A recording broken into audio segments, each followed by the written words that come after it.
आज विष्णुदेव साय जी के अध्यक्षता में राज्य कैबिनेट की बैठक संपन्न हुई और बैठक में कई महत्वपूर्ण निर्णय लिए गए। उन निर्णयों में पहला निर्णय, जिसका आप सबको बहुत लंबे समय से प्रतीक्षा थी, सुनना चाहते थे, महापौर, नगर पालिका और नगर पंचायत के अध्यक्षों का चुनाव प्रत्यक्ष प्रणाली से करने का निर्णय सरकार ने लिया है। इस संबंध में छत्तीसगढ़ नगर पालिका निगम अधिनियम 1956 संशोधन अध्यादेश 2024 और छत्तीसगढ़ नगर पालिका अधिनियम 1961 संशोधन अध्यादेश 2024 के प्रारूप को अनुमोदन किया गया। यानी अब प्रत्यक्ष प्रणाली से महापौर और नगर पालिका नगर पंचायत अध्यक्षों का चुनाव होगा।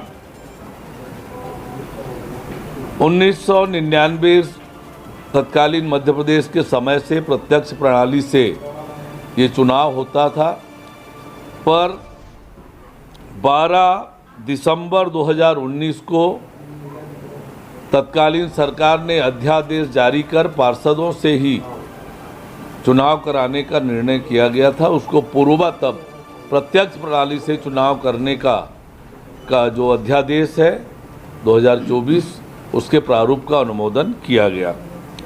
एक और बड़ा महत्वपूर्ण निर्णय हमारी सरकार ने लिया है। हमने राज्य में अब पर्यटन को बढ़ावा देने के लिए पर्यटन को उद्योग का दर्जा प्रदान करने का निर्णय लिया गया। इसके माध्यम से जो पर्यटन को बढ़ावा देने से संबंधित काम है, उन कामों में जो हमारी औद्योगिक नीति 2024-30 में रियायतें हैं, जैसे पर्यटन, मनोरंजन, अन्य सामाजिक सेवा सेक्टर में शामिल हैं, इन सब को उसकी सुविधा का लाभ मिलेगा। अनुदान, रियायत, अन्य जो चीज़ें हैं वो मिलेगी।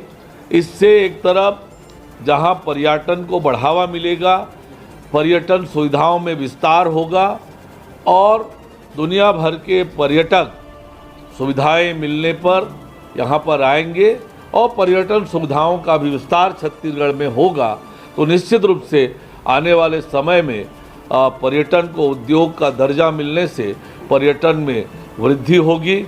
इससे न केवल हमारे राज्य को विकास में मदद मिलेगी, वरन रोजगार का सृजन भी होगा और राष्ट्रीय अंतर्राष्ट्रीय स्तर की पर्यटन सुविधाएं भी लोगों को मिल सकेगी। इसी तरह से नगरीय निकायों में और पंचायतों में अन्य पिछड़ा वर्ग के आरक्षण के लिए माननीय सर्वोच्च न्यायालय ने जो दिशा निर्देश जारी किए ट्रिपल टेस्ट करने का, वो ट्रिपल टेस्ट करते हुए राज्य सरकार ने राज्य पिछड़ा वर्ग कल्याण आयोग का गठन किया। कमिटी ने अपनी रिपोर्ट दी और उसके आधार पर जो आंकड़े आए हैं, उस आधार पर नगरीय निकायों में और पंचायतों में अन्य पिछड़ा वर्ग को आरक्षण देने संबंधी विभिन्न धाराओं में जो संशोधन करना है, उसके प्रारूप का भी अनुमोदन किया गया। इसी तरह से मंत्रिपरिषद द्वारा सार्वजनिक वितरण प्रणाली के अंतर्गत पात्र हितग्राहियों को चना वितरण हेतु नागरिक आपूर्ति निगम को चना उपार्जन हेतु NEML ऑक्शन प्लेटफॉर्म के माध्यम से किए जाने की अनुमति प्रदान की गई है। यहाँ उल्लेख करना यह आवश्यक है कि छत्तीसगढ़ सरकार द्वारा सार्वजनिक वितरण प्रणाली के अंतर्गत राज्य के सभी अनुसूचित विकास खंडों एवं माडा पैकेट क्षेत्र में निवासरत अंत्योदय तथा प्राथमिकता राशन कार्ड धारियों को प्रति माह 5 रुपये किलो की दर से 2 किलो चना प्रदाय किया जाता है। वर्तमान में 30,22,000 परिवार इस योजना से लाभान्वित हो रहे हैं और इसके लिए प्रति वर्ष 72,052 टन चना की ज़रूरत होती है, जिसके लिए अब नागरिक आपूर्ति निगम को NEML ऑक्शन प्लेटफॉर्म के माध्यम से क्रय करने की अनुमति प्रदान की गई है।